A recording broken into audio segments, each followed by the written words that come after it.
de la historia, donde tiene sus trabajos realizados en Lima, en Cusco, en Río de Janeiro y en Sao Paulo, con más de 10 años de experiencia en diseños de interiores, creando proyectos para espacios comerciales, corporativos, promocionales y cinemáticos. Como diseñador gráfico, se desenvolvió en marcas corporativas para empresas. Trabajó en la Televisión Nacional de Perú y también trabajó en conferencias para la Universidad Alas Peruanas y en eventos con la DIREOPRE, que es la Dirección Regional de Producción. Actualmente trabaja en Decent Food, un restaurante de peruanos en Sao Paulo, y también desarrolló una marca personal de moda llamado Cumbi, donde realizó su proyecto llamado Arqueomoda, que intenta rescatar la moda y forma de vestir mágica de los tiempos prehispánicos. Este proyecto también se difunde a través de las aulas de diseño de moda en Brasil. El tema que nos va a dar a conocer es huacas o divinidades en tiempo de los incas, clasificaciones, poderes y sacrificios. Le doy el paso. ¿Qué tal? ¿Cómo están? Muchas gracias, Sandra, por la presentación. ¿Están escuchándome? Sí, se le escucha perfecto. Ah, perfecto. Este, bueno, vamos a entonces a comenzar a conversar sobre este tema muy interesante, ¿no? Es un tema que poca gente lo trata, ¿no? Principalmente cuando hablamos de la historia andina, de la historia del Perú prehispánico, ¿no? A veces pensamos que las formas de rituales solamente estaban dirigidos a cierto tipo de eventos, digamos, geográficos o climatológicos, pero también tenemos que pensar que había muchas formas de unir la política con la cosmovisión y la religión. No sé si ustedes me pueden ver en el video, ¿me están viendo? Sí, ¿no? Entonces, bueno, primero vamos a conversar sobre lo que es el término huaca. La gente, para hablarle a todo el público también, porque hay gente que sabe, evidentemente acá en esta conversación hay mucha gente letrada, he estado escuchando unas conversaciones muy interesantes, yo los felicito realmente. Es una iniciativa espectacular lo que ustedes están haciendo y eso va a ayudar bastante a reforzar la identidad del Perú, ¿no? Pero bueno, vamos a hablar ahorita sobre el término huaca. Nosotros sabemos que huaca es un lugar sagrado en general, pero hay gente que simplemente generaliza el término huaca como si fuese un lugar donde hay centros arqueológicos y no siempre es así. Entonces, primero, tenemos ya cronistas que nos hablaban de ese término, como por ejemplo Pedro César de León, ¿no? Que es un gran cronista, era muy intelectual también, ¿no? Entre 1540 y los 50, ¿no? En su crónica del Perú, él recoge información sobre la boca de Auquis, ¿no? Como Cayutupa, ¿no? Que fue descendiente de Huayna Cápac y tío de Inca Tupac, ¿no? Entre otros también que le entrevistó. Él hablaba de las huacas y hablaba principalmente de muchas huacas de las cuales también muchos conocemos, ¿no? Por ejemplo, del Gran Templo del Sol en Coricancha, Guanacauri en el Valle del Cusco, que era la segunda huaca, ¿no? Vilcanota, ¿no? Ancocagua, Coropuna, Purímac, en Lima, Pachacama, Catequil. Entonces eran muchos lugares y muchas huacas, ¿no? Que él decía y hablaba. Entonces, ¿pero por qué? Y él empieza a comparar, como era una persona muy leída, una persona que realmente sabía sobre mucha historia de su continente, principalmente, obviamente, el europeo, él lo compara con el propio oráculo de Delfos. Él dice que fue el primer cronista que habla que la palabra oráculo es asociada a la huaca, ¿no? Entonces lo compara con Delfos. Luego de eso, hay otros cronistas más que hablan, ¿no? Por ejemplo, Betanzos lo reconoce como un adoratorio o ídolo. Agustín de Zárate, en su Historia del Descubrimiento y Conquista del Perú del 1555, dice, rendían culto a unas piedras llamadas huacas o ídolos. que solo los encargados podían aproximarse a ellos, o sea, no era cualquier cosa tampoco que estaba cerca, como quizás lo es a veces una iglesia, que a veces vamos y hablamos, ¿no?, con el santo, ¿no?, con el padre. Luego tenemos también otra acepción de él. A ver si pueden desconectar su micro, por favor.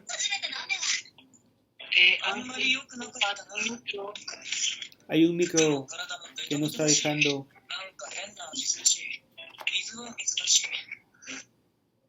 ¿Ya? Muchas gracias, Ángel. No, no hay problema. Luego Agustín de Zárate, continuando esta acepción de la palabra huaca, dice: entienden en los templos unas piedras a quienes veneran y adoran que llaman huacas, lo escribe con G, que significa llorar, y así lloran cuando entran en sus templos. Inclusive actualmente, cuando yo vivía en el Cusco y cuando he estado también caminando por el Perú, he visto inclusive que cuando la gente, principalmente en comunidades más alejadas, las comunidades de las montañas, a la hora de aproximarse al santo o a la iglesia, ellos empiezan a tener un lloro. Entonces, ese lloro particularmente pienso que todavía se ha mantenido en la tradición de la religión y espiritualidad andina, ¿no? Y aquí Agustín de Zárate dice que huaca significa llorar, ¿no? Es según lo que él entendía, obviamente. Luego tenemos a Fray Domingos de Santo Tomás en 1560, ¿no? Él dice que Huaca es templo de ídolos, ¿no? Este es el diccionario más antiguo que se tiene sobre la acepción de Huaca, ¿no? Diccionario, no la palabra como significado que ya lo había dicho César de León. Luego, en el tercer concilio de Lima, en 1586, Huaca es ídolo, adoratorio o cualquier cosa señalada por la naturaleza. Entonces ahí estamos hablando de otra cosa un poco ya más amplia, ¿no? Luego Diego González Holguín en 1608 dice que huaca, ídolos, figurillas de hombres y animales que traían consigo mismo, o sea, que traían en la mano. El jesuita Diego de Torres Rubio en 1619 dice que huaca, ídolo, cosa extraordinaria, fuera de lo común. Él escribe con H-U-A-K-C-A, huaca. Luego Ludovico Bertonio dice en el diccionario Aymara en 1612 que era ídolo en forma de hombre o llama, y también los cerros eran adorados. O sea, también le llama a eso a los cerros. El suizo Johann Jakob von Tschudi en 1853 se le hace un resumen después de todas estas etimologías que él empieza a reunir de las crónicas y también por un paseo que hace él en el Perú, y dice que es toda representación de la divinidad misma, todo objeto sagrado en donde vive la divinidad, templo o lugar habitado por espíritus, buenos o malos, ¿no? Tumbas, manifestación de belleza o fealdad extraordinaria que sale del orden natural común, o fuentes donde salen rocas o puquios, piedrecitas de colores, en arroyos, ¿no?, del mar, o peñascos, o en los ríos, en las montañas altas, ¿no? Ya Pierre Dubois dice: múltiples significados, pero con un núcleo originario, su relación con el lugar, lo sagrado, ¿no?, con cultos y ofrendas, asignada la palabra huaca a una multitud de cosas naturales o artificiales como ídolo, montañas, templos, sepulcros, objetos extraños, etc. Luego Van Guche dice en los años 90 un objeto material o lugar que recibía atención ritual y la fuerza que había en ello, que habitaba en ello. El Inca Garcilaso ya nos cuenta que es un ídolo o cosa sagrada, ¿no? Como peñas, piedras grandes, ¿no? Árboles también, ¿no? Que eran llamados también de Malquis, ¿no? Ancestro. Templos o esquinas de las casas donde el demonio hablaba. Claro, obviamente Garcilaso ya estaba cristianizado, pero esto de las esquinas de las casas, por ejemplo, hay una anécdota que cuando Atahualpa fallece, Pedro Pizarro se da cuenta que habían unas ñustas que estaban buscando a, a Atahualpa en las esquinas del palacio donde él había habitado. Entonces, de alguna manera, al parecer, cuando fallecía alguna persona, principalmente un inca, ya se volvía un objeto, ya se volvía una persona mucho más sagrada, ¿no? Llegaba a ser parte de una huaca, ¿no? Y ella era buscada en las esquinas. En Pachacamac también se han encontrado evidencias de que las esquinas de algunos lugares de Pachacamac eran considerados como huaca en las esquinas, ¿no? Las esquinas, los encuentros. Entonces, luego tenemos en el manuscrito Huarochirí la palabra huaca o huilca, también, ¿no? Ser u objeto sacralizado, deidad menor, ¿no? El santuario mismo, ¿no? Y finalmente tenemos a Cerrón Palomino, ¿no? Que basado en la palabra huaca, ¿no? De los comentarios reales de los incas, ¿no? Hace la siguiente clasificación y desgregación de la palabra huaca, que es divinidad gentílica, o sea, el ídolo, ¿no? Dos, santuario natural, cosa sagrada, como ídolos, peñas, piedras grandes, árboles, santuario arquitectónico, templos de toda índole, tumbas, rincones de las casas, ofrenda votiva, ¿no? Figuras de seres humanos, aves, ¿no? Llamas en oro y plata, madera, conchas, piedras o también puede haber sido posiblemente los propios niños y niñas que eran ofrendados en la Capacocha. Y también como 5, excelso, horripilante, ¿no? Todo aquello bello o horrible que se destaque, algo que huye de la realidad común. Entonces, estamos hablando de que la palabra huaca tiene muchas acepciones, ¿no? Muchos tipos de significados que tenían en aquella época y que inclusive hasta ahora tenemos como imagen algunos santos que han quedado bajo el sincretismo que antiguamente han sido huacas, ¿no? Como las piedras, que a veces hay piedras que son pintadas con imágenes de Cristo o de la Virgen, donde antiguamente posiblemente ha sido una huaca. Pero para entender esto, eh, para entender un poco más el tema de la huaca en tiempos de los incas, he hecho una clasificación de los procesos que una huaca tenía para su ascensión al panteón estatal. Entonces, primero yo quería que ustedes supiesen, por ejemplo, tengo acá como una huaca. Ya, las formas. Según el cronista Betanzos, dice, por ejemplo, sobre Catequil, la cual huaca estaba en un monte, un cerro muy alto. El ídolo era hecho de piedra, parecido a la forma de una persona. Ya estamos hablando de una acepción, de una forma de huaca. Fray Juan de San Pedro nos dice, en la relación de la religión de ritos del Perú, nos dice, en Huamachuco, Catequil era uno de los huacas más reverenciados de toda la tierra, y era una piedra esculpida sobre una peña en la cima de un cerro. Estamos hablando de otro tipo de huaca. Y Pedro Pizarro nos cuenta sobre Apurímac, ¿no? Y dice así, le estoy leyendo como tal cual dice Pedro Pizarro. Pues aquí, como digo, esta Apurímac había un buhío muy pintado, y dentro de él hincado un palo muy gordo, más grueso que un hombre y muy gordo. Este palo tenía muchos pedazos desgascados. Estaba muy lleno de sangre de lo que ofrecían. Tenía un cinto de oro del anchor de una mano que le ceñía todo, soldado a manera de encaje, o sea, en bajo relieve. Y la delantera tenía 2 tetas de oro grandes, como de mujer, soldadas en el mismo cinto. Tenía este palo vestido de ropas de mujer muy delicadas y con muchos topos de oro, que son a manera de alfileres que estas mujeres en este reino usan, grandes, de más de un palmo de largor y de la cabeza muy ancha y llana. Colgaban de estas cabezas muchos cascabelitos chiquitos.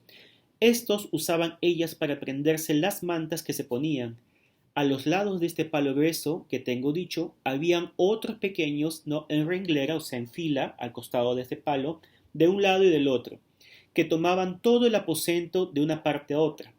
Estos palos estaban asimismo bañados en sangre, ¿no? Y vestidos con mantas, como el grande, con sus topos, asemejando cultura de mujeres.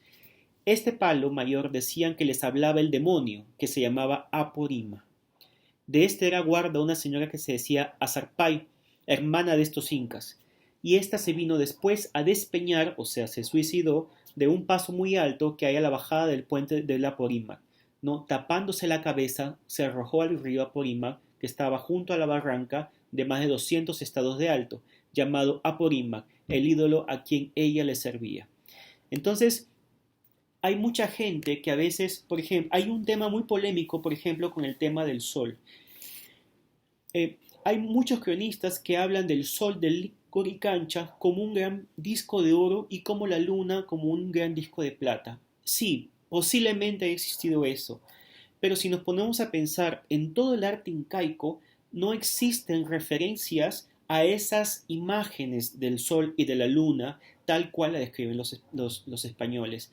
Lo que sí se ha encontrado, y con evidencia, es, por ejemplo, las formas de los idolillos que se han encontrado en la Capacocha, que son muy parecidos a los ídolos que describen los cronistas como Pedro Pizarro, que es una gran fuente, que yo uso mucho de él porque es una persona es una persona muy imparcial a la hora de escribir, y habla, por ejemplo, que el sol, Viracocha, la luna, eran estatuas de más o menos de este tamaño, de unos 40 centímetros, y que ellas eran vestidas suntuosamente y eran llevadas a la, plata, a la plaza del Cusco para ser ofrendada o ser venerada.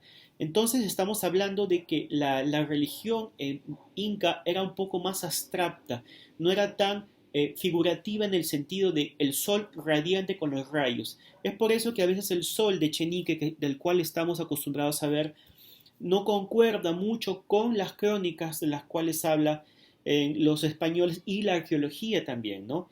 Entonces, para mí, en realidad, este tipo de representaciones llevan más para la representación humana, como las figurillas de la Capacocha. Dentro de esa clasificación, ¿no? Tenemos las piedras del sol. Yo le he dicho las piedras del sol. Eran las piedras que todo el mundo conoce como las conopas ilia o las ilia, ¿no?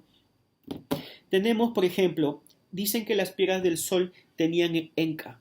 Aquel enca era la fuerza que tenía esta figura para poder hacer el acto que tú le estabas pidiendo, ¿no? Por ejemplo, el enca podía, estas piedras podían ser de madera, de piedra, de metal, de cerámica, representando recursos económicos o animales que quería la persona, ¿no?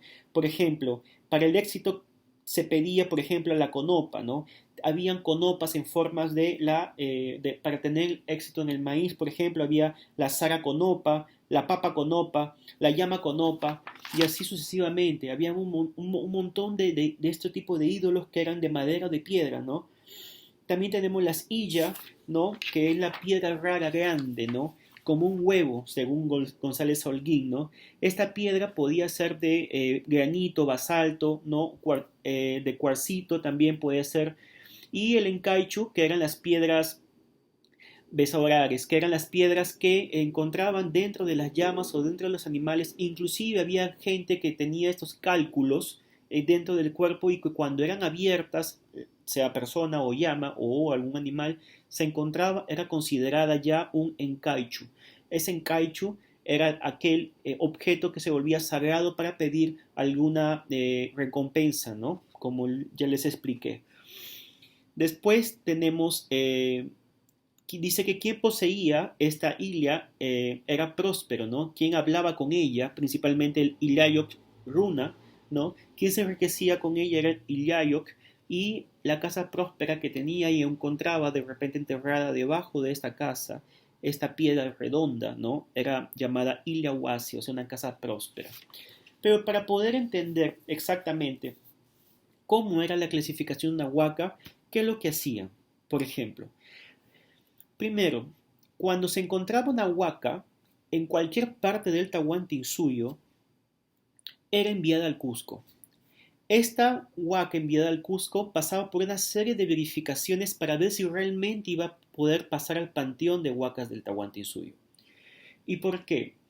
Porque si la huaca de alguna manera generaba la forma del pensamiento y la forma política de vivir de cada pueblo. ¿Por qué? Porque inclusive la huaca dictaba el orden, se le consultaba antes de hacer cualquier tipo de labor agrario o construcción, e inclusive la propia huaca, tal como se vestía, la gente se vestía como ella, porque de alguna manera era el ídolo o el líder representativo religioso, ¿no? Digamos, sobrenatural del Ayu al cual pertenecía. Entonces, cuando descubrían una huaca dentro de un pueblo, era importante porque esa huaca y ese pueblo iban a tener beneficios tanto económicos como políticos. Entonces esta huaca era enviada al Cusco era una orden que mandaba el Inca y esto lo instauró al parecer Tupac Yupanqui, ¿no? Porque ustedes saben que Tupac Yupanqui fue quien impulsa más, según Humam Poma, la adoración a las huacas y el tributo hacia ellas, ¿no? Entonces, primero era la verificación si la huaca tenía dones, ¿no? Hablar, responder, frente al Inca, ¿no? Frente al Inca, al Cusco. Dice que el propio Inca iba y le preguntaba a la huaca. Él mismo hablaba con la huaca. Lo que tenemos que tener en cuenta es que para entender la cultura incaica tenemos que jugar los dos roles, el mágico, ¿no? Junto con la realidad. A veces hay crónicas en las cuales leemos historias mezcladas de leyenda y realidad. Los españoles no sabían a veces si estaban escuchando leyenda o estaban escuchando realidad y muchas veces lo han mezclado todo. Entonces, pero para el mundo incaico, la huaca era parte de la realidad, era parte de la vida. Hablar de la huaca era hablar como de una persona. En el lenguaje cotidiano de ellos, la huaca era alguien más, no era alguien en el sentido, alguien más, un ser viviente. No estamos hablando de que sea igual a todos, sino obviamente era superior, pero evidentemente se sentía como un ente vivo como el que nosotros sentimos día a día.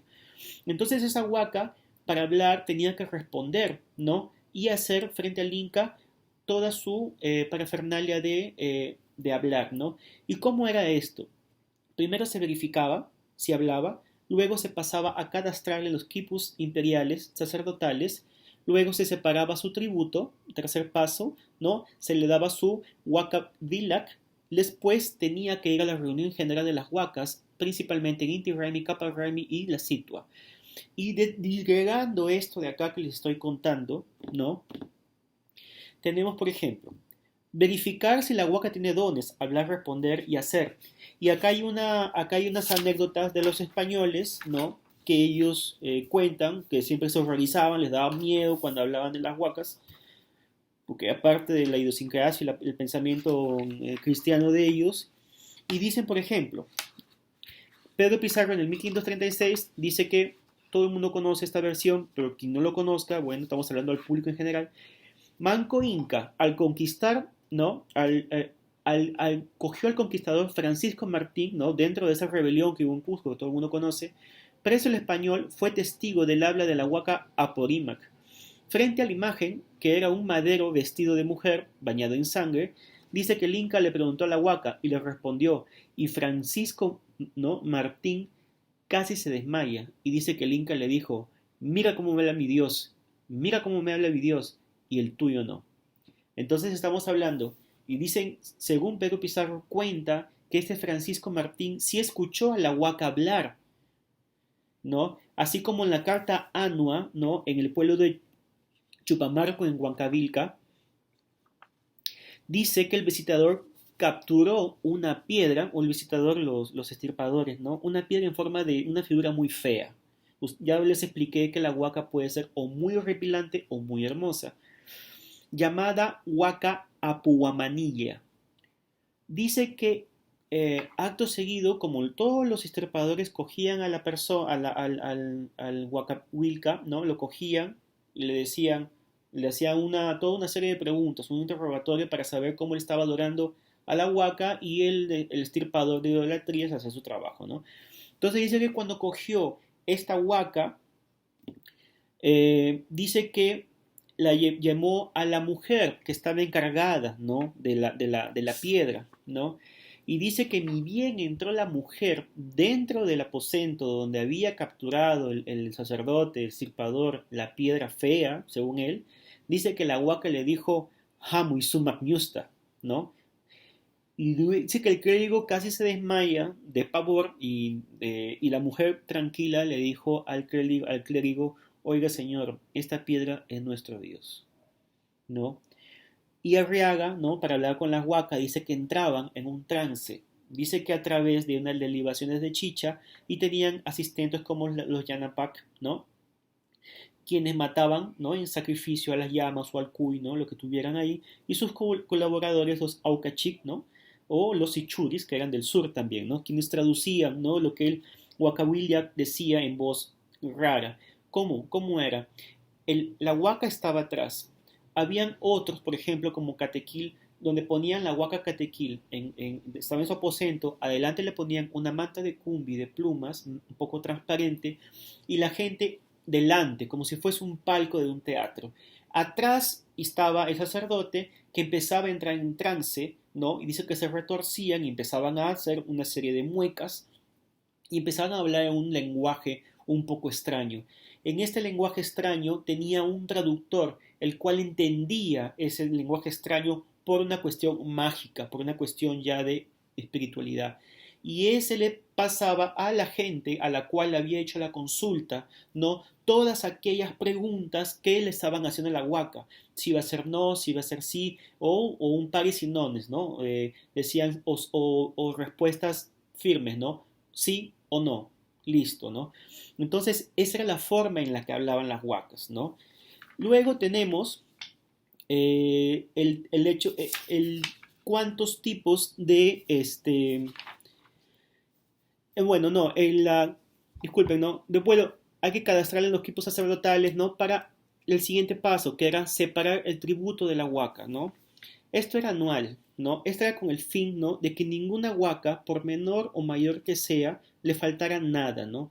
Ese era un miedo que tenía el Inca, porque para que todas las huacas estuvieran satisfechas, tenían que tener evidentemente su tributo. Y ese tributo era ofrecido anualmente como, por ejemplo, llamas, ropa, ¿no? Plumas que eran confeccionadas o también quemadas en las arimancas para hacer las consultas. La elevación de un Inca al poder, ¿no? O a la salud del Inca, o antes de una guerra. Entonces, todo eso tenía que tener la huaca listo para poder hacer frente a todo ese tipo de acciones que tenían en época incaica, ¿no? Entonces, el Inca tenía un cierto temor de que las huacas queden satisfechas y se enferme, o a una guerra no gane, ¿no? O de repente pase mal. Entonces, es posible que este tipo de pensamiento haya llevado al sacrificio de la capacocha, ¿no? Que es tan polémico, ¿no? Que se han hablado de que no hay sacrificio, de que hizo sacrificio, que no fueron, que se durmieron. Al fin y al cabo están enterrados junto con Ilias y con Opas, las cuales corresponde al formato de lo que es una huaca. Entonces, por ejemplo, ¿no? Dice Ciesa de León, ¿no? Que cuando Huayna Capac llega a Ecuador, ¿no? En la Tacunga, dice que mandó a sus administradores estatales a hacer una fiscalización de las huacas, de los bienes, disculpen, ¿no? El desempeño de los curacas y que si todos los templos del sol y huacas de las provincias les habían entregado todos sus tributos y sus provisiones. Entonces estamos hablando de que realmente para que todo vaya bien había que alimentar a la huaca. Había que darle criados, había que darle llamas, había que darle posiblemente también personas para que pueda satisfacer aquel hambre que tenía la huaca. Después de tener todo eso, ¿no? Todos esos beneficios, le daban su huaca huilac. Este era el hablador, ¿no? El custodio, el sacerdote oficial de la huaca, ¿no?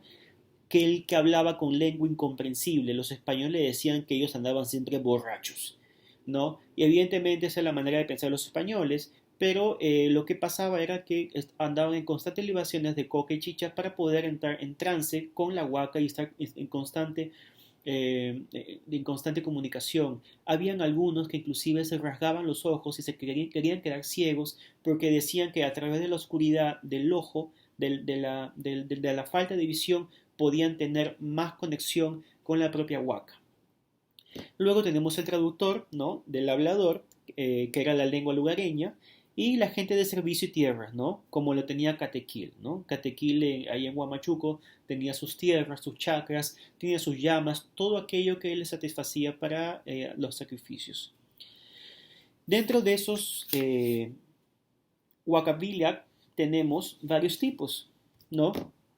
Como el Calparico, dicen que son los que ven si va a haber éxito en el futuro, ¿no? A través del soplado de los bofes de los animales como aves, llamas o alpacas.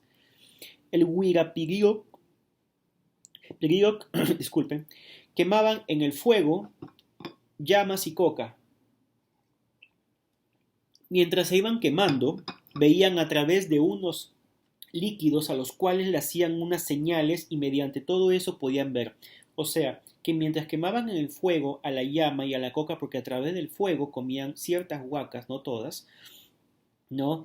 Ponían unos líquidos paralelos al costado del fuego y ellos a través de ese líquido y la unión de la fuerza del fuego con el líquido que había en esa gran olla o un tipo de arimanca grande, ellos podían leer lo que había, ¿no? Lo que se estaba pidiendo, ¿no? Los españoles tenían mucha cólera a ellos y decían que eran unos mentirosos, ¿no? Pero bueno, son maneras de pensar diferentes, no podemos juzgarlos. Los camascas también tenemos, los que habían recibido a Iyapa, ¿no? O al trueno, evidentemente, y a través de un rayo, ¿no? Habían recibido el arte de curar con hierbas, ¿no? Los herbolarios del Tahuantinsuyo, ¿no? Esta gente también era, a veces se encontraba con la huaca en caminos o en algún accidente que ellos tenían, ellos podían recibir el don a través de esos accidentes. He escuchado mucho también, muchas historias en el Cusco de gente que se ha accidentado en montañas, ¿no? Y dicen que recibió la huaca. Luego tenían el achicho, ¿no? Que eran los leones de la suerte. Con estiércol de llamas y maíz echaban en una superficie, ¿no? Veían si quedaban pares o nones, o sea, sí, no, no, no, ¿no? Y daban la respuesta, ¿no? La huaca preguntaba qué era lo que quería la persona y respondía o sí o no. Luego tenemos los yacarcaes, ¿no? Eran de Guaro y eran los más poderosos y preferidos del Inca. Estos eran los que le hacían el trabajo, a veces el Inca, ¿no? En la sesión dice que encendían un calderón con fuego y carbón y cogían una vara de casi más o menos 1,50 m, mitad de plata y mitad de cobre, y a través de ella soplaban al fuego que salía de esta gran olla, ¿no? Y a través de ellos dicen que capturaban el camac o el camaquén de las personas que se estaba consultando. Por ejemplo, el Inca tenía miedo o tenía alguna duda de alguien que le podía haber estado envidiando o haciéndole un daño. Iba donde este Yacarcay, iba a Guaro, decía Yacarcay, y preguntaba, le decía, ¿será que esta persona me está haciendo tal cosa? Y Yacarcay, a través del fuego y de ese soplado, a través de ese tubo, traía el alma, el kamak de esa persona, la ponía delante a través de ese ritual en ese fuego y le hacía preguntas. Entonces el Inca sabía las respuestas a través de ese fuego. Eso les dice que les tenían pavor. El Inca solía llevar a veces este tipo de hablador, digamos, de huaca, ¿no? En sus peregrinaciones que hacía de conquista o de verificación, y la gente les tenía pavor, ¿no? Porque eran gente que eran hombres muy poderosos, ¿no? Y luego tenemos después los Malquihuilac, los Libiac, Vilac y Punchauvilac, todos los que podían hablar con las huacas, por ejemplo, con el Punchau o con el Rayo. Entonces ellos también pertenecían a toda esa elite de habladores de huacas, vamos a decir así, ¿no? Luego tenían uno de los deberes de las huacas era ir a la reunión general en Cusco, como por ejemplo la fiesta de la Situa, ¿no? Que todo el mundo ya conoce, ¿no? Era la fiesta de la salud, de la prevención de enfermedades, ¿no? Como estamos pasando ahora, ¿no? Con el tema de la pandemia, si hubiéramos conservado todavía esa fiesta, de repente en el Perú estaríamos celebrando la Situa a cada momento con esta gran pandemia, ¿no? Entonces dice que en la fiesta de la Situa todos pasaban por caja, como dice, ¿no? Todas las huacas del Tahuantinsuyo, las que podían, evidentemente, iban al Cusco para poder juntarse entre todas y armar al unísono toda una fuerza para que todo el mensaje y el pedido que el Inca hacía a través de sus sacerdotes llegasen a las divinidades principales del cielo, ¿no? Entonces, en esta época, las huacas eran importantes que tengan sus habladores de huacas para poder enviar el mensaje, ¿no? Y evidentemente, cuando se retiraban, el Inca, como en toda tradición andina, existía el Aini y se podía, era un recip, tenía que ser recíproco con las huacas porque las huacas habían ayudado a elevar las oraciones, ¿no? Hay una oración muy bonita que la recopila Cristóbal de Molina, que es la oración a las huacas. Dice así, ¿no? Oh padres huacas y vilcas, antepasados, abuelos y abuelos nuestros, acerquen a Viracocha, nuestros hijos e hijas, y a nuestros pequeños, a nuestra flor, y a todos los que vivimos, denles ser, o sea, el cama, para que sean tan dichosos con Viracocha como ustedes lo son. Esa oración yo le he traducido y le he puesto un poco a nuestro lenguaje contemporáneo porque es muy un poco complicada con el lenguaje antiguo, pero ahí está hablando de que las huacas, todas al unísono, al mismo tiempo, juntaban una fuerza para que pueda todo el mundo tener aquella fuerza, ¿no? Para poder subsistir durante esas épocas. Voy a hacer la situa durante la época de la purificación, durante el Inti Raymi y en el Kapal Raymi, que eran fiestas principales, ¿no? Las tres principales del Tahuantinsuyo. Entonces, tenemos esos pasos que tenían las huacas y sus obligaciones, ¿no? Para poder ser recompensadas constantemente por el Inca, ¿no? Entonces, pasamos ahora al tema, para finalizar, al tema cuando llegan los españoles. Se supone que cuando llegan los españoles empieza la extirpación de idolatrías después de un tiempo. Dentro de ese tiempo, y hay un tema muy importante, está la llegada del Takion-Koy y el Incarri, que es muy conocido. Hoy todo el mundo conoce esto de acá. Pero analizando bien las cosas, el Incarri o el Takion-Koy es la resurrección de las huacas. ¿En qué sentido? Si el Takion-Koy es la revelación de las huacas, ¿no? Contra la cruz, ¿no? Que no habla, porque según el Takion-Koy surge con la idea de que la cruz no habla, el palo de madera no habla, los lienzos no hablan, no hay quien hable con ellos. Entonces, quien inicia de alguna manera este pensamiento, ¿no? De rebeldía contra el cristianismo es Titu Cusi Yupanqui, ¿no? Quien odia realmente la religión cristiana, la detesta. Entonces él manda a promover de alguna manera este tipo de ideología que en la Sierra del Centro se convierte en el Takion-Koy, ¿no? La idea era rechazar todo tipo de movimiento cristiano, ¿no? Porque eran promotores de imágenes inertes, que no eran tan poderosas ni habladoras como las antiguas huacas, ¿no? Porque eran, ¿no? Ellos no decían, la cruz no decía qué es lo que tenían que hacer, porque normalmente cuando hacían, por ejemplo, un proyecto arquitectónico o cuando hacían un proyecto agrario, siempre era consultada a la huaca qué es lo que tenían que hacer y cómo tenían que hacerlo. Entonces, dentro de esta rebeldía, ¿no? Eh, empieza este movimiento. Y por ejemplo, al destruir los españoles a Catequil, esta es una prueba muy interesante, ¿no? Que lo lleva al Incarri, que les voy a llevar al Incarri. Dicen que al destruir a Catequil, ¿no? A Catequil lo hicieron casi polvo. Catequil era una huaca a la cual le pedían mucha fuerza a la hora de las guerras. Huayna era fiel a Catequil. Le pedía siempre, le daba ofrendas y sacrificios antes de ir a una guerra. Entonces, de alguna manera, Catequil fue la huaca que le dio mucha fuerza a Huayna para conquistar el norte. Pero este Catequil fue destruido, ¿no? Evidentemente por los extirpadores. Y dice que una vez cuenta, ¿no? Esta es una crónica de extirpación de idolatría. Una mujer estaba caminando por un arroyo y encontró una piedrecita muy bonita.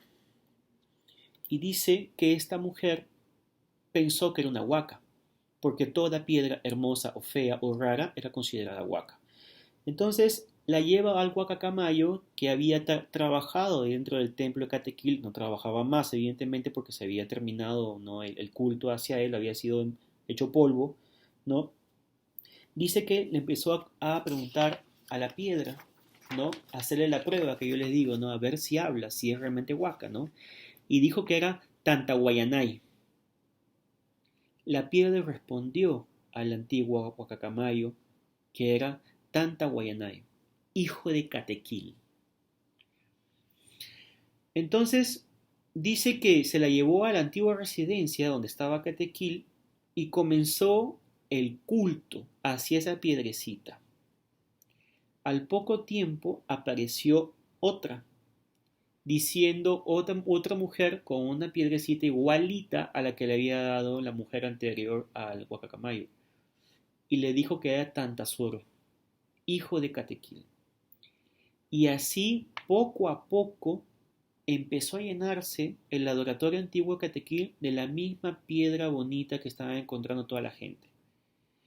Entonces, ¿a qué lleva esto de acá? A que Catequil se estaba juntando nuevamente. ¿Y a qué nos lleva también a esto? ¿A qué nos hace recordar? Al mito de Pariacaca. Cuando hemos leído Hombres y Dioses Borochirí, obviamente el manuscrito de Borochirí, hay una parte donde cuentan que Pariacaca nació de 5 huevos y su hijo lo vio nacer. Mucha gente dice eso es absurdo. Con la lógica occidental, evidentemente todo eso es absurdo. Pero si nos ponemos a pensar, si Catequil se estaba reestructurando a través de piedrecitas del mismo tamaño y del mismo color, era porque se estaba volviendo a armar. Y esas piedrecitas decían llamarse hijas de Catequil. O sea, las hijas, hijos de Catequil, esas piedrecitas estaban haciendo nacer al padre. El padre era Catequil. Eso es muy interesante porque eso nos lleva al Incarri. Y el Incarri que ya es un sincretismo, ¿no? Inca-ri, ¿no? Ya es un sincretismo de latín con quechua. ¿Por qué? Dicen que la cabeza del Inca se va a juntar con todas sus partes y va a volver a resurgir el nuevo orden antiguo. ¿Quién sabe? Este tipo de pensamiento surgía cada cierto tiempo o cada vez que había una reestructuración de religión o de espiritualidad. Y esto se ha evidentemente cristianizado con el tema de Incarri porque está asociado un poco a la figura de Jesucristo. ¿Por qué? Porque supuestamente para que un orden se restituya, la huaca tiene que ser como este tipo de anécdotas. Piedrecita tras piedrecita se va juntando. Es posiblemente que también Tupac Yupanqui haya pasado por esa reestructuración a la hora de juntar y empezar a venerar a las huacas de manera compulsiva, porque fue el quien impulsó de alguna manera la adoración a las huacas. Entonces, quizás este mito del Incarri, de aquel Inca que va a volver, que mucha gente dice el Inca que va a volver, o aquel que va a volver, aquel Pachacuti, aquello que va a volver a reestructurar el orden andino, sean las piezas del rompecabezas de las huacas. Y con esto los dejo, ¿no? Porque el tema es muy amplio, he intentado resumir porque es demasiado amplio y hay muchas cosas por exponer que no he puesto acá y de alguna manera he querido que la gente entienda, ustedes como el público en general, que las huacas aún, aún tienen una funcionalidad encubiertas de alguna manera por santos católicos, ¿no? Y por fiestas que todavía y aún todavía ceremonias que se hacen a través de este tipo de rituales. Y quizás que aquel Incarri del cual tanto hablamos todos, ¿no? De aquella persona que se va a juntar las 5 partes de su cuerpo, sea realmente las piezas de las huacas que estén esperándonos hace mucho tiempo para volver a reestructurar nuestra alma, ¿no? Nuestra alma como personas andinas y quizás nos lleve a ser más auténticos, ¿no? Bueno, eso es todo. Si alguien tiene preguntas, estoy dispuesto acá para ayudarlos. Bueno, vamos a pasar a la ronda de preguntas con la primera pregunta de Teo Peña que nos dice, ¿hay huacas que representan la feminidad? Sí, claro. Por ejemplo, Aporima. Aporima tiene nombre de masculino, digamos, pero es femenina. ¿No? Pedro Pizarro, ¿no? Está hablando de que Aporima era un madero vestido de mujer y tenía 2 mujeres al costado que también la secundaban, ¿no? Que eran como sus servidoras. Entonces, sí existía, evidentemente. Lo que pasa es que muchas de las crónicas que tenemos que tenemos en el Perú están escritas desde un punto de vista patriarcal. Los españoles que llegaron al Perú no eran tan españoles, digamos, porque España recién se estaba formando como una nación en aquella época. No hacía mucho que los árabes habían salido del dominio de España. Entonces, los españoles que llegaron eran prácticamente árabes, ¿no? Que llegaron al Perú y que tenían una manera de pensar de la mujer diferente. Es por eso que muchas cosas de las divinidades femeninas y muchas cosas referidas a la luna, ¿no? O a las huacas femeninas ha sido un poco obviado por el tema del patriarcalismo con el que vinieron los españoles.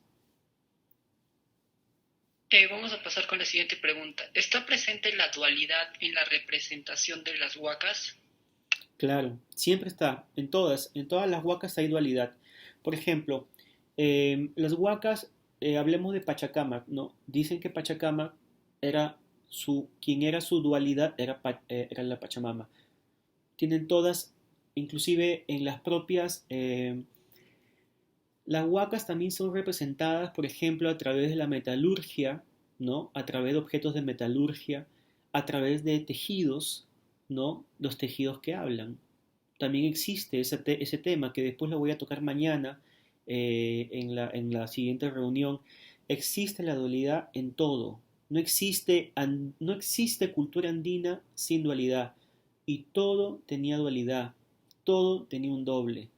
Todo se complementaba. Ustedes saben que existe Hanan Urin, todo. Entonces, evidentemente, las huacas regían también esa dualidad, ¿no? Vamos a pasar con la siguiente pregunta que dice, ¿qué hizo que las formaciones rocosas habrían sido muchas veces consideradas huacas? Ya, a veces, por ejemplo, el manuscrito Huarochirí siempre hablan, ¿no? Y la mujer corrió atrás, ¿no? Porque alguna divinidad habló y cuando llegó y se cansó y dijo, acá voy a descansar y se convirtió en piedra.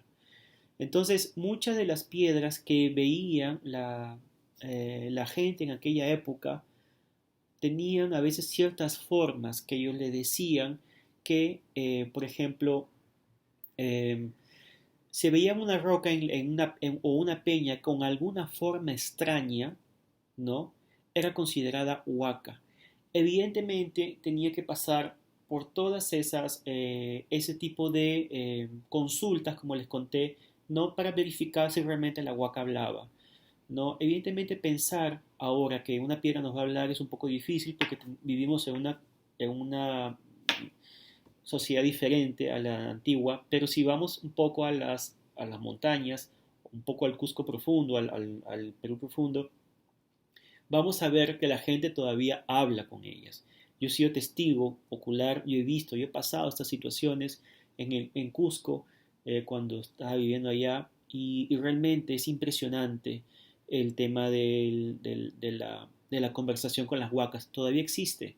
Claro, evidentemente está mezclado con el sincretismo religioso cristiano, pero existe. Y evidentemente las piedras son el principal indicio de que las huacas existen.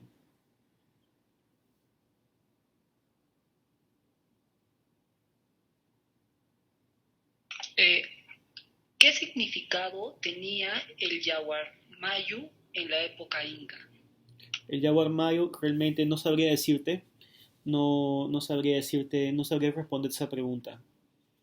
No he escuchado sobre el jaguar mayo, sé qué significa, pero eh, yo he escuchado, por ejemplo, que en Andahuaylas existe el Yaguarmayo, un río llamado Yaguarmayo, y que la gente del Hanan, hay un pueblo, eh, olvidé el nombre de ese pueblo, está dividido en dos, y ellos están divididos por un río, ¿no? Que le llaman el Yaguarmayo. Y la gente que vive en el lado del Hanan Ayu, porque todavía le dicen Hanan, se visten de rojo y dicen que el río les habla, que el río habla de noche y que se viste y la gente se viste de rojo porque le hace alusión de alguna manera a aquella huaca, ¿no? Como le dije anteriormente, al parecer la gente se vestía como aparentaba la huaca. Eso es lo que puedo decirte de eso de ahí. No, tendría que tener más información de repente sobre ello o anexar a algo, porque hay muchas cosas, ¿no? que hay dentro de la cosmovisión andina. Tenemos otra pregunta, dice, ¿podrían los incas castigar a las huacas? Claro que sí, eran castigadas. Atahualpa castigó a muchas huacas que no le dieron el buena. Quiso castigar inclusive a Pachacamac, ¿no? Porque no le predijo directo eh, su futuro. Pero sí habían castigos, por supuesto que sí.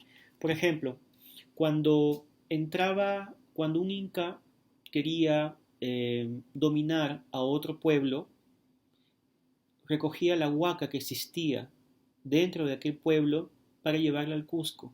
Y esa huaca de alguna manera eh, estaba en manos del, del Inca. Y si es que ese pueblo se rebelaba, evidentemente el Inca iba a tomar represalias y posiblemente haya destruido muchas, ¿no? A través de este chantaje, digamos así. ¿Por qué? Porque sin la huaca no existe sociedad. La huaca determina tu manera de pensar, determina tu manera tu espiritualidad, determina tu vestido, determina cuándo tienes que cultivar, cuándo, cuándo es propicio para poder plantar, cómo se tiene que construir.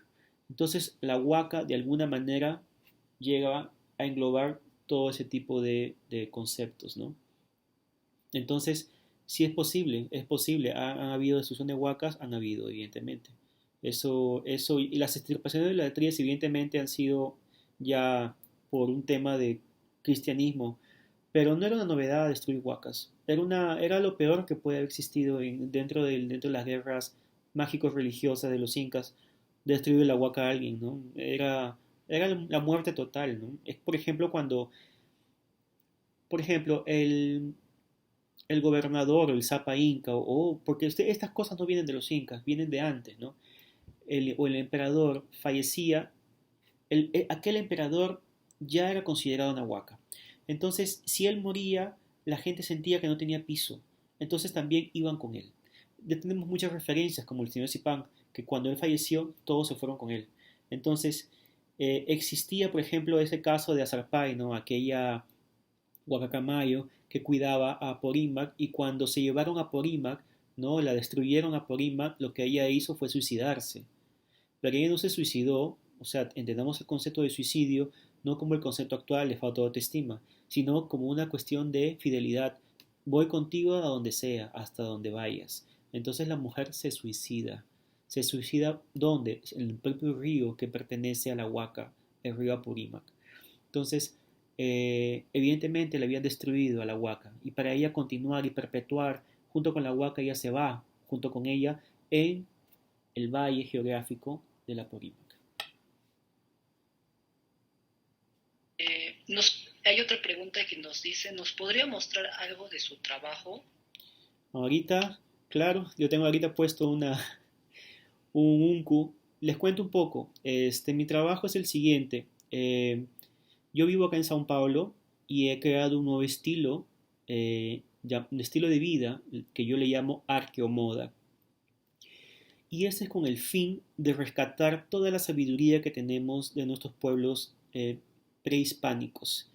Entonces, y yo me autodenomino Cumpicamayo, que es una profesión antigua que obviamente no existe, ¿no? Si vemos en la universidad no hay profesión Cumpicamayo, pero lo que yo he hecho es apropiarme de ese término, de esa profesión antigua que tenían los Cumpicamayos, ¿no? En la época inca, que eran quienes tejían el tejido de cumbi, ese tejido que era tan suave como una seda, ¿no? Que era hecho de vicuña y que muchas veces era hecho de plumas pequeñas o de piel de murciélago o de vicuña y eran muy delgaditos, porque a los incas les gustaba usar ropa delgada.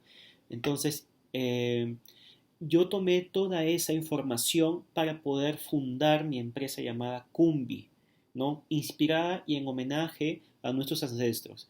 Entonces, dentro de esa marca, yo confecciono, elaboro, costuro inclusive hago aplicaciones metálicas de plumas dentro de uncus. El uncu no es el poncho no es igual al uncu, el uncu es de forma cuadrada y el poncho es en B. Entonces, lo que yo trato de traer hacia esa marca es todo ese conocimiento y esa forma de vestirse de aquella época aplicada al mundo contemporáneo. Y por ejemplo, yo tengo acá un ungu que hice hace poco, lo hice para ese Inti Raimi, en homenaje a los Inti Raimi, que es el solsticio de ese solsticio, y hice este unku inspirado en los colores del Inti Raimi, que es el amarillo y el rojo. Tiene aplicaciones metálicas, tiene un acabado como si fuesen plumas, ¿no? Inclusive le hice ambos lados, ¿no? Porque la idea del unku antiguo era que hablaba por ambos lados. El tejido antiguo era el tejido que hablaba. Entonces, era un tejido mágico. El tejido era usado inclusive para vestir a la propia leña que era ofrecida al sol. O sea, era un lujo. Vean la importancia que tenía el tejido en la época incaica. Era lo mejor, lo más preciado que uno podía tener. Era un tejido, ¿no? Bien hecho. Entonces, esto es mi trabajo, es lo que yo intento hacer acá desde Brasil. También estoy haciendo accesorios como pulseras, ¿no? En metal, estoy haciendo collares, turbantes que se usaban mucho, ¿no? Los turbantes se usaban bastante en la época incaica, no en los incas del Cusco, sino estamos hablando del Chinchaysuyo. Estoy haciendo liautus contemporáneos y algún día voy a postear y estoy llegando al Cusco en diciembre, así que quien quiera algún uncu, algo, me pueden pasar la voz y yo les llevo. Tenemos muchas preguntas esperando en el Facebook y en el chat. Por la premura del tiempo, solo vamos a hacer 3 preguntas. La primera vamos a hacer del chat, que nos dice, ¿la representación masculina de Pachamama es Pachacamac? Sí, es la esposa, es de alguna manera el complemento de Pachacama, no, sí, de todas maneras, es el complemento. Hay una, hay una teoría que tiene que ver con el arco iris, Pachacama y Pachamama. Entonces, supuestamente, son hipótesis, el arco iris llegaría a ser el hijo de esos dos. Es por ello, eso es una suposición, no estoy hablando de que el Inca tenía esa reverencia hacia este fenómeno natural. Entonces, sí, es complemento de ella. Tenemos otra pregunta del chat, el cual nos dice, ¿usted cree que podemos crear una industria de la moda en Cusco sobre la base de textilería andina? Sí, sí se puede, y ustedes ahí en Cusco tienen que hacerlo ya. Eh, Hay un gran problema que hay con los diseñadores actuales peruanos, que yo como estoy en Brasil ya veo de lejos las cosas, cuando uno se aleja uno ve el panorama más firme, ¿no? Más claro. Y es que mucha gente blanquea la moda andina. Mucha gente la blanquea, la occidentaliza para poder llegar al mercado. No hagan eso, sean auténticos. Porque cuando blanquean la moda prehispánica, le están faltando el respeto. Están haciendo de que no valga su significado, ¿no? Entonces, Cusco, por ejemplo, debería ser la meca donde surjan estas ideas. Yo soy de Lima, yo viví en el Cusco muchos años y de verdad que yo extraño todos los días el Cusco, no hay día en que no piense en el Cusco. Pero yo veo, por ejemplo, que cuando vas al Cusco, la propia gente no se viste como cusqueño. Es difícil encontrar gente que se vista como cusqueño o que se vista con los ponchos, ¿no? O con los colores de la propia ropa. No hay esas ganas, ¿no? A veces el discurso es de la boca para afuera, ¿no? Entonces yo creo que deberíamos incorporar más en la vida cotidiana y no llevarlo a un disfraz, ¿no? tiene que ser algo de nuestro día a día. Yo lo tomo como un día a día, yo me he visto así todo el día. O sea, no hay forma. Yo creo que para poder que nuestro arte, nuestra moda, nuestros tejidos perduren, hay que usarlos. Si no los usa, entonces simplemente son objetos de museo o disfraces. Que como mucha gente, ¿no? ¿Te has disfrazado de la balicha? No, no son, bueno, evidentemente dicen que se ha disfrazado de la balicha porque no lo usan. O sea, no hay unas ganas de usar esos sombreros, esos chalecos, esas polleras como un día a día. Entonces, cuando vuelva y se acepte ese tipo de moda como una moda cotidiana, va a ser el día en que el Perú tenga una moda auténtica y se hable de moda, de alta moda, ¿no? De alta moda y con gente vistiéndose con su... La gente no se viste con alpaca, no todos, obviamente es cara, pero no se visten. No hay tampoco, por ejemplo, no hay una... por ejemplo, en los tiempos de los incas, la cantidad de llamas y alpacas era increíble. La propia caravana del propio Atahualpa tenía más del 50% eran llamas y alpacas y el resto eran soldados.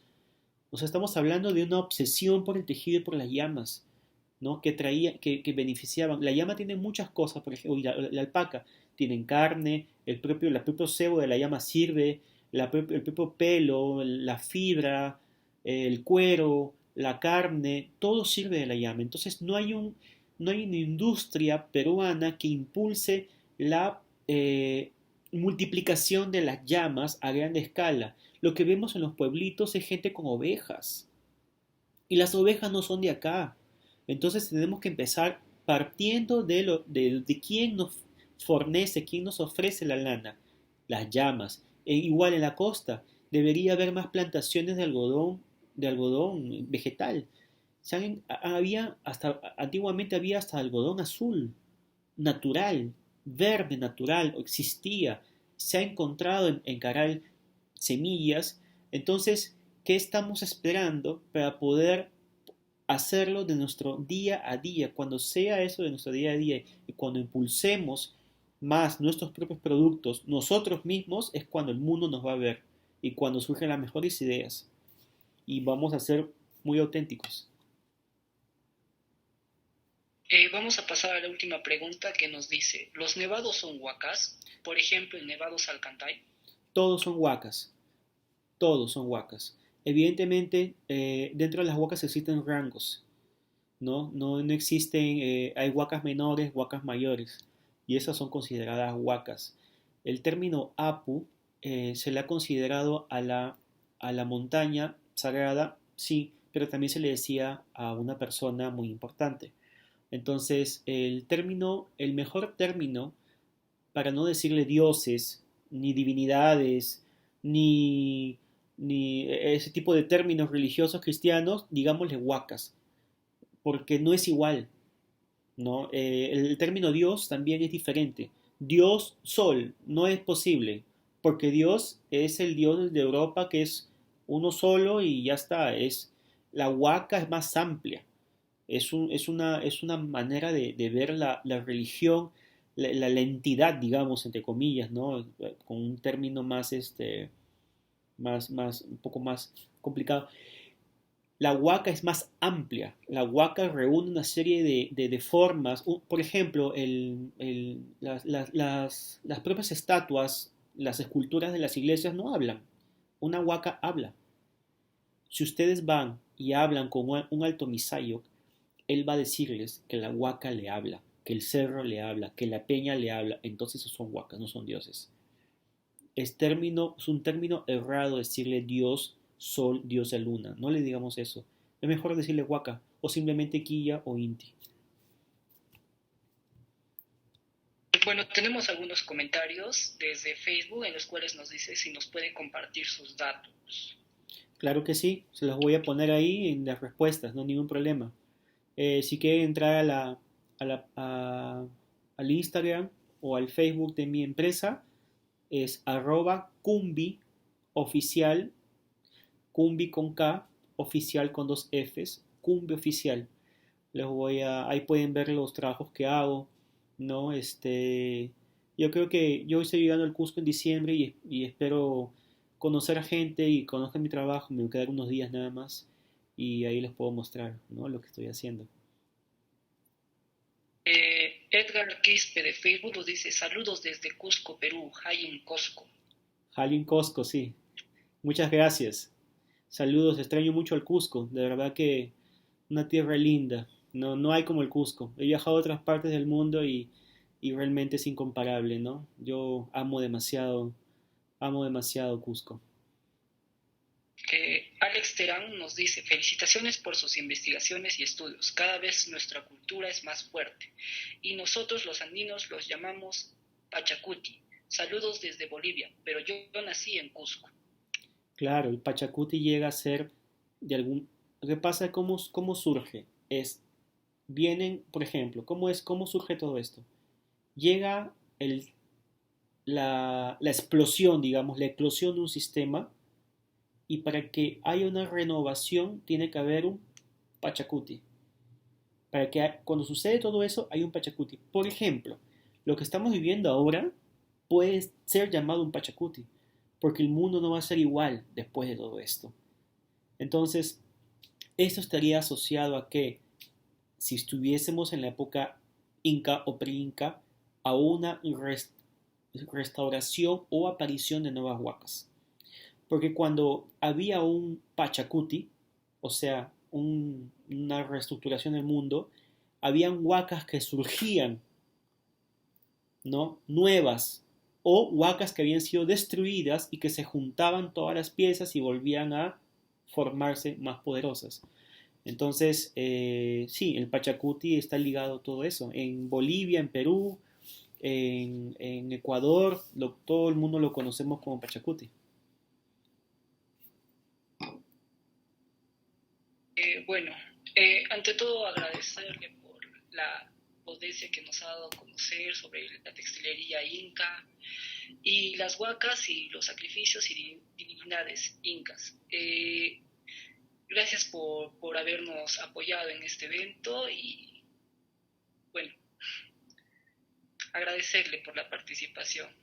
No, yo agradezco la confianza, agradezco a Sandro también que me invitó a esta conferencia. De verdad que queda poco el tiempo para hablar de esto, ¿no? No es fácil, es complicado porque hay eh, muchos significados completamente abstractos que son difíciles de explicar, ¿no? Principalmente a través de una videollamada. Yo creo que en vivo sería más interesante algún día juntarnos en el Cusco y conversar sobre estas cosas y quizás llevar algún alto misayo para que nos cuente también un poco más de esas experiencias, porque existe todavía gente que habla con las huacas. Y bueno, nada, es todo eso. Muchísimas gracias también a ustedes. Gracias, hasta yo mismo me he quedado con muchas dudas y muchas Puedes preguntas, pero preguntarme, no hay problema. Yo estoy feliz aquí. eh, por ejemplo, yo le quería preguntar sobre cuando llegaron los españoles, hay un cronista que nos habla de que el Inca tenía como una capa llena de, de piel de murciélago, que era tan fino y se asombraba al verlo. Entonces, ver esa magnificencia de los españoles al pisar el Perú era extraordinario. Sí, ¿cómo sucedió eso? Pedro Pizarro, yo siempre he hablado de él, ¿no? Hablo mucho de él, creo, pero tienen que lean por favor la crónica de Pedro Pizarro, que es muy buena. Dice que un día estaba él con Atahualpa, estaban almorzando y Atahualpa estaba comiendo y se le cayó la comida al unco que tenía y le manchó su capa, la yacoya, ¿no? Esa capa que usaban los incas. Y se asustó y no le gustó y se fue a su cuarto y volvió vestido diferente. Y esa manta que me estás hablando fue la que trajo al cambiarse, porque se había, o sea, la manta que se le ensució, la yacoya que se le ensució, la cambió por una otra, que era media marrón grisácea. Y cuando Pedro Pizarro le dice a Atahualpa, este señor, le dice, ¿le puedo hacer una pregunta? Esa manta, ¿De qué está hecha? Porque parece terciopelo. Ah, le dice, estos son de los tumbes, que ellos lo único que saben hacer es eso, mantas de piel de las aves, de unas aves que vuelan en la noche. Entonces estaba hablando de los murciélagos, porque en Tumbes, yo viví en Piura, también viví en Piura, en Sullana, está llena de murciélagos. Hay murciélagos en todo lado, por todo lado hay murciélago. Y realmente es para creer lo que cuentan, ¿no? Entonces estamos hablando de una moda hecha a base de piel de murciélagos que se parece al terciopelo. Si ustedes ven la piel de murciélago, parece un terciopelo. Entonces los españoles pensaban que era terciopelo lo que habían encontrado. Este tipo de terciopelo no solamente era a través de la piel de murciélago, era también hecha con plumitas de picaflor que eran de este tamaño. Y dicen que inclusive cuando llegan al Cusco, los primeros españoles, ya cuando llegan triunfantes, ¿no? con Manco Inca, encuentran un montón de cajas en un depósito, dice que era infinito, lleno de plumas tan chiquititas, más chiquititas que una uña, en fileras, o sea, las habían cosido en unas cuerdecillas y esas cuerdecillas las tejían y formaban los zuncos de cumbi capa, que eran los cumbi de pluma. Tenemos que tener en cuenta de que los incas eran fanáticos del tejido y de las plumas. Muchas cosas eran de plumas. Habían yacoyas, que eran las capas de plumas. Habían uncus completamente hechos de plumas. Entonces, había muchas, por ejemplo, el Suntur Paucar también estaba hecho a base de plumas, porque les encantaban las plumas. Inclusive yo viviendo acá en Brasil he visto a través de algunas investigaciones objetos que usaban los incas muy parecidos a los que usan los indígenas acá en la Amazonia. Entonces, yo creo que para poder investigar también nuestra cultura incaica y saber cómo eran antes las cosas, tenemos que irnos a la selva, porque en la selva todavía hay muchas cosas vírgenes, no muchas cosas que no han sido tocadas por cristianos y que de alguna manera nos pueden ayudar a reconstruir esa visión. Entonces, tengan presente eso. Y los incas eran también sobrios para vestirse, no eran el Inca de Inti Raymi que tenemos actualmente no es igual al Inca que teníamos antes, ¿no? El Inca de Inti Raymi actual es un Inca ya más barroco, porque el Inca no tenía corona ni mascapaicha de oro.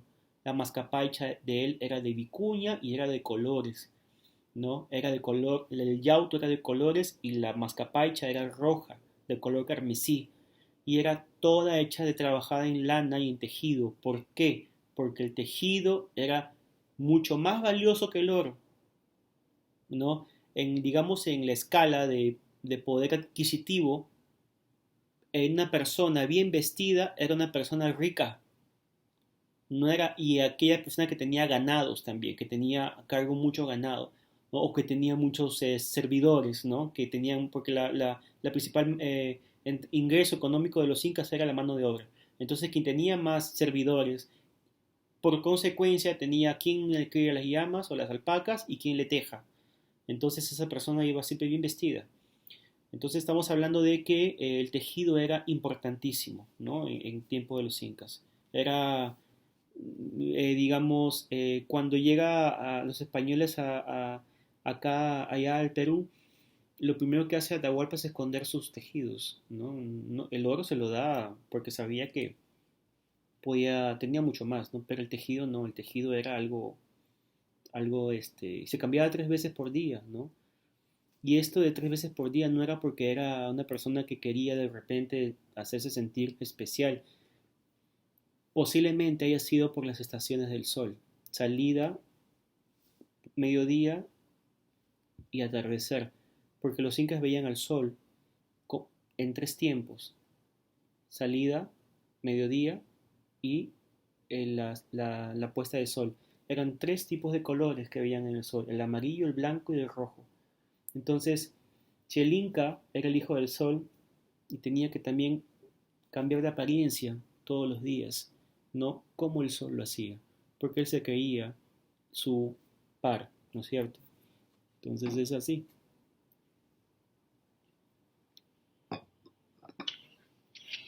Bueno, agradecerle desde la red Intercoro por la ponencia. En serio, yo estoy muy entusiasmado, muy anonadado por la potencia. Qué bueno, qué bueno, qué bueno. Me da mucho gusto que haya podido aportar a todos ustedes acá desde Brasil. Realmente me da mucha felicidad, ¿no? Principalmente viniendo de los cusqueños, de los Coscoruna. Para finalizar, quiero agradecer a los ponentes por la participación y por darnos a conocer un poquito del pasado del Cusco. Sé que siempre es bueno saber el pasado para no cometer los mismos errores en el presente y así proyectarnos al futuro. También agradecer a los participantes desde el Meet y a la transmisión del Facebook Live. Y por último, agradecer a la Red Intercoru por este grandioso evento. Creo que con eso vamos a dar por finalizado el evento y muchas gracias con todos.